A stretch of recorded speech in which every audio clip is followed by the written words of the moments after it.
Hello, Fernando of Hi, Jason. FerMuBe. How are you today? I'm fine. Beautiful day out here in the south of China, Guangdong. So you're in Guangdong. That was my next question. So you're living in Guangdong in Dongguan, and you're traveling around China by RV, and you're in Guangdong now. Yes, I came back for the winter because our pipes get frozen. So right now we're starting a western loop of this tour around China. So we are in the southern western side of Guangdong, a place called Zhangjiang. I have a question about Guangdong. I've always wanted to know: are there nice beaches there? They're okay. There's some areas that are a little bit grayish, but there's some areas that are actually quite white, and the sand is very nice.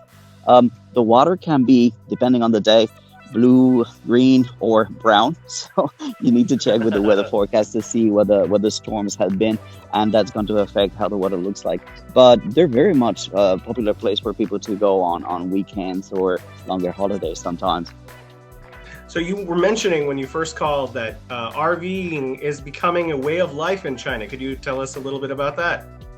Well, think about it. During the COVID, people were not allowed to travel, and there were a lot of restrictions going to hotels and things like that. So, for people who wanted to travel, they couldn't go outside of the country. So, they bought an RV, either a trailer or other types, and they would just go to different places and just visit and enjoy without having to go to hotels or without having to be among too many people, either on a train or a plane or even in a hotel. So it became a great option for people who wanted to move around and see some of the country without having to worry too much about the contagion, the pandemic.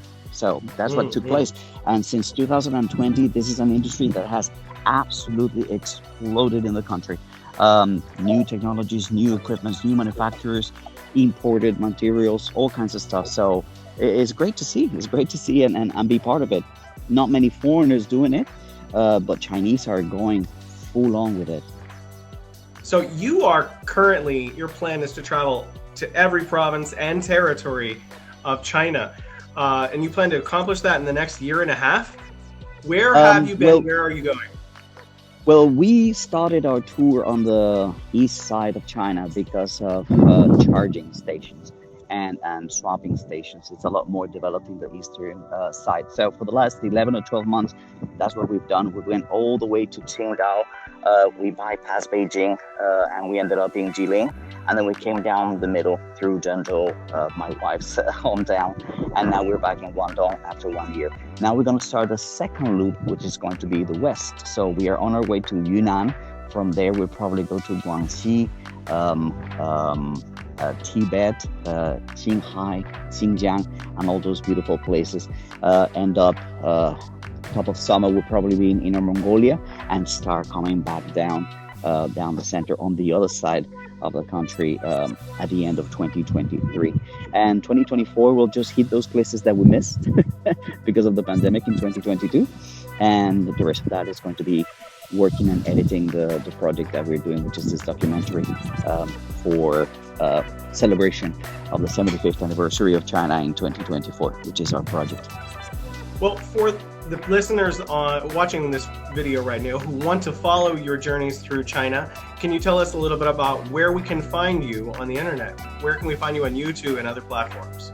Well, my YouTube channel is Are We There Yet? It's you're gonna find different things because there was a TV show in America called Are We There Yet? So scroll down and you'll find Are We There Yet channel, basically. That's where I put my travel videos. I have another channel, but that's not so connected to travel, so that's it. And for the people who are in China, you'll just follow us on Bilibili or Toutiao. That's usually where I post most of my things. And the channels are FerMuBe, Gaofei Shuo, and the other one is just Gaofei Shuo on Bilibili. So either one, you'll find us there, and you can follow our adventures. So, I mean, this must be actually really fulfilling in two ways. Number one, you get to make this amazing documentary, but you personally are going to be one of the very, very few people who've traveled to every territory of China. And are you excited about that? Well, I like to do things that are a little bit outside the mold, things that are a little bit out of the box. So think about it. There's so many people RVing in China, making videos in Chinese, and there's so many people outside of China doing RV videos, but in English and outside of China. So I am quite unique. It's a niche when you think about it.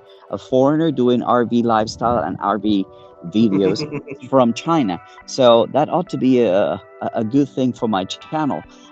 So hopefully it's going to be great. Now, personally, just going to every single province of China, I don't think that that's too challenging. I mean, if you set out to do it, you could do it in 6 months, but that's not my objective. My objective is to get to know a little bit more the intricacies and the things that make each region or each place a little bit different. Obviously, you won't be able to cover everything, but the most significant ones and the most particular ones, that's what we want to cover. That's what we want to showcase on our videos. And I don't know if that's going to make me the first one or the only one or whatever. That was not the goal, but hey, if it is, great. All right, well, we conducted an entire 1 hour long interview with you on our podcast, The Bridge.